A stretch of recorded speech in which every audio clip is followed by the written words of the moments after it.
Welcome to today's class. Today we will discuss about financial ratio analysis. Now what is financial ratio analysis? Financial ratio analysis is the analysis with which the management can evaluate the position of the business. It can be liquidity position, the profitability position, the leverage position, or the position of the various business activities. To start with, let us begin with assessing the liquidity position of the business. Some liquidity ratios are calculated to assess the liquidity position of the business. Number one, current ratio.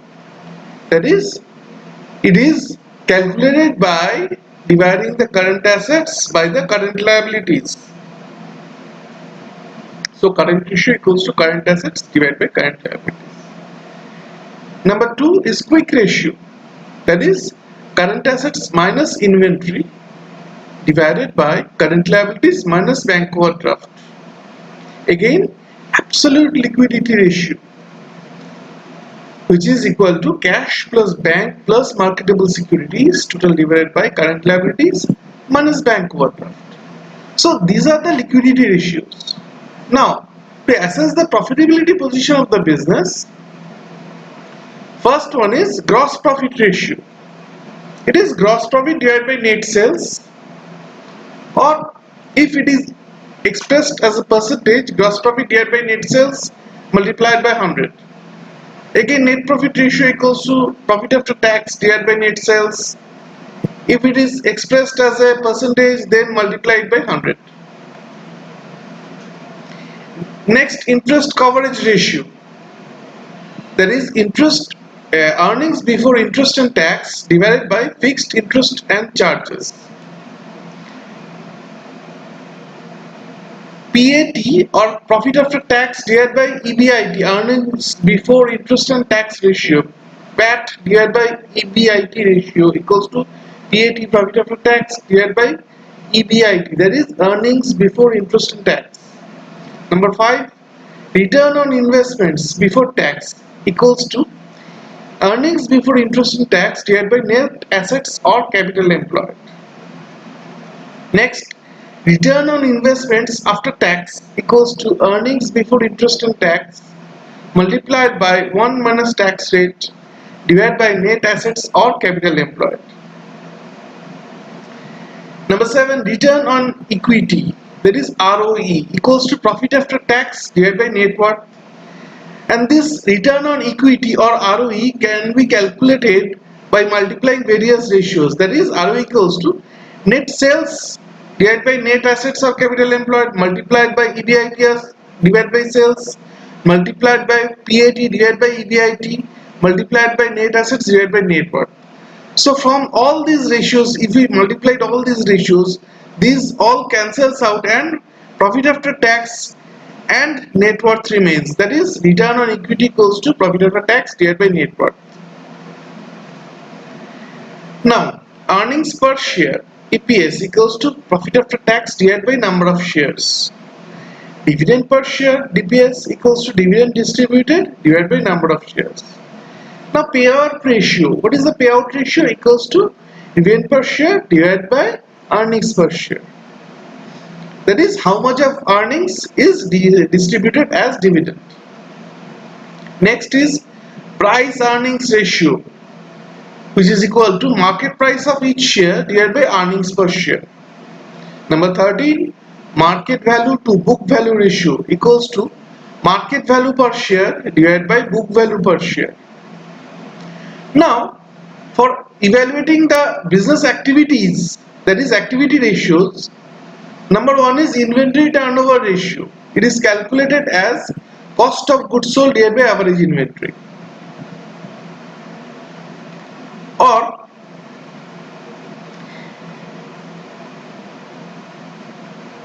here, average inventory equals to opening inventory plus closing inventory divided by 2. Number of days of inventory equals to 360 divided by inventory turnover. This inventory turnover ratio, if we divide 360 by this inventory turnover ratio, we get the number of days of inventory. Next, debtors turnover ratio equals to credit sales divided by average debtors. Average debtors equals to opening debtors plus closing debtors divided by 2. Now debtors collection period equals to 365, or you can write 360 also, divided by debtors turnover.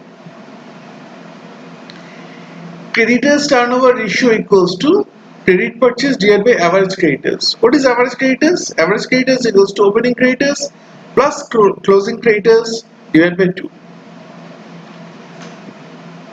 Next is assets turnover ratio equals to sales divided by net assets or capital employed. Next is working capital turnover equals to sales divided by working capital. And now, if we try to understand the leverage position of the business, we use the following ratios: total debt ratio, debt equity ratio, capital equity ratio, property ratio or asset property ratio, and capital gearing ratio. Now, what is total debt ratio? It is equal to total debt divided by capital employed. Debt equity ratio equals to total debt divided by net worth. Capital equity ratio equals to capital employed or net assets divided by net worth. Now net worth equals to equity share capital plus preference share capital plus reserves and surplus minus profit and loss, debit balance and miscellaneous expenses. This property ratio or asset property ratio equals to proprietors fund divided by total assets. Capital gearing ratio equals to equity capital divided by fixed interest bearing securities. Now financial ratios can also be classified as balance sheet ratios. This includes ratios prepared with the balance sheet items. Next is revenue statement ratios. This includes ratios prepared with the items of revenue statements. Next is balance sheet and revenue statement ratios. These are the ratios which are prepared with the help of both balance sheet items and revenue statement items. Now let us come to an example. Following are the financial statements of Ashim Limited for the year 2018 and 2019. This is the balance sheet given. Equity shares 20,000 shares at the rate of rupees 10, 2 lakh. This is 2 lakh. General reserves, these figures are given. PL account, these figures are given. 10% debentures, sundry creditors, proposed dividend. Assets, under that we have fixed assets, stock, debtors, cash and bank and prepaid expenses. Here the profit and loss account is given, sales and then cost of goods sold. If we deduct this cost of goods sold from sales, we get the gross profit. Then if we deduct the expenses, we get the net profit. Now we will have to compute the following ratios: current ratio, acid test or quick ratio, gross profit ratio, net income to proprietors fund, fixed assets to proprietors fund, earnings per share, equity ratio, property ratio and capital gearing ratio. Now let's come to the solution.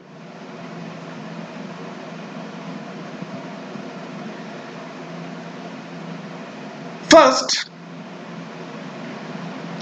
let us compute the current assets. 2018 and 19, stock, debtors, cash and bank and prepaid expenses. 2018 total of current assets and 2019 total of current assets. Now liquid assets. Current assets less stock. This current asset less stock. For 2018 it is 75,000, 2019 it is 1,05,000. Current liabilities, we have two items, sundry creditors and proposed dividend. We add those up and we get the value of current liabilities for both the 2 years. Then proprietors fund for 2 years, equity shares, general reserves, profit and loss account. If we add these three, we get the proprietors fund for 2 years. And total assets, it is given in the balance sheet. These are the figures of total assets for both years. Now let us compute the ratios. First is current ratio, that is current assets divided by current liabilities. Current assets for 2018 is 1,25,000 and 2019 1,75,000. Current liabilities as computed is 78,000 and 1,05,000. If we divide, current liabilities is 58,000 and 75,000. Now if we divide current assets by current liabilities, we get 2.27, and if we divide 1,75,000 divided by 78,000, it comes to 2.33. So current ratio has increased over the year. Now liquid assets. Liquid liabilities equals to current liabilities minus bank overdraft. The figure is 58,000 because there is no bank overdraft. And the current liabilities, liquid liabilities figure is similar to the figure of current liabilities because there is no bank overdraft. Now liquid ratio equals to liquid assets divided by liquid liabilities. Liquid assets equals to 75,000. Here we have liquid assets 78,000 and 1,05,000. So liquid ratio equals to 1.36 and 1.40. If we divide 78,000 by 58,000 and 1,05,000 by 75,000, we get 1.36 and 1.40. Next, the gross profit ratio equals to gross profit divided by sales into 100.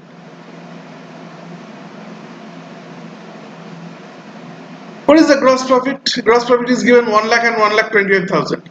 Sales is given 2 lakh and 2,50,000.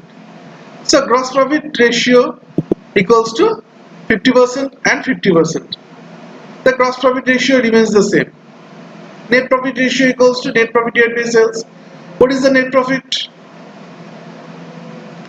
Net profit is 30,000 and 50,000. Net profit divided by sales, that is 15% and 20%. It is expressed as a percentage because 100 is a multiplier. So the net profit ratio has increased over the year. And net income to proprietors fund. Net profit divided by proprietors fund. What is proprietors fund? Proprietors fund is 2,80,000 and 3,30,000. What is the net profit? Net profit is 30,000 and 50,000. So net profit divided by proprietors fund equals to 0.11 and 0.15. Now fixed assets to proprietors fund. What is the fixed assets? Fixed assets is given 2,50,000 and 3 lakh.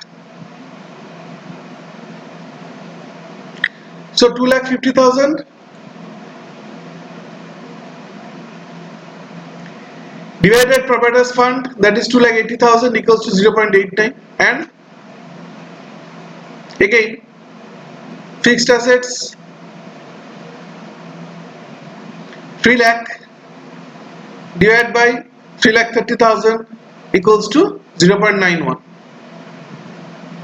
Now earnings per share. Net profit to equity shareholders divided by number of equity shares. Now net profit, what is the net profit? We have net profit equals to 30,000 and 50,000.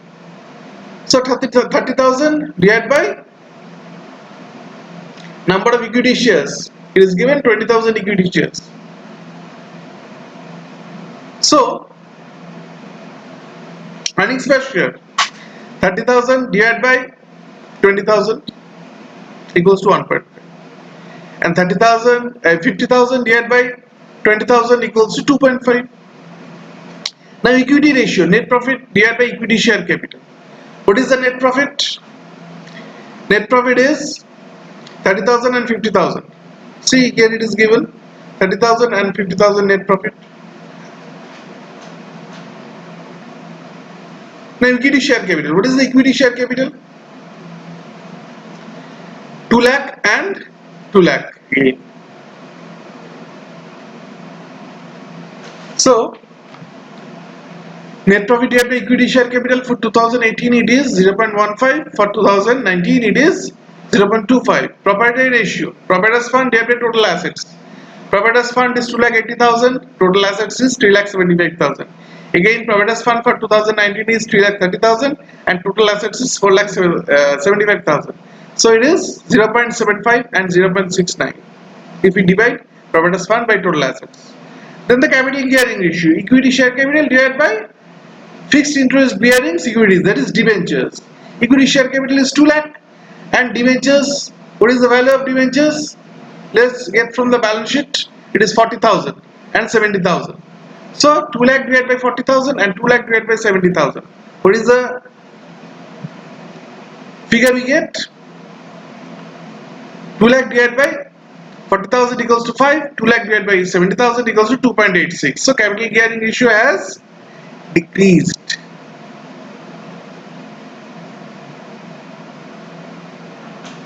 So this is how we calculate the different ratios. This is a simple example. In the next video, I will show you how to calculate more complex ratios and solve more critical problems. I hope you have understood what I have taught today. Thank you for watching my video. If you have any questions, feel free to comment. I'll be happy to answer.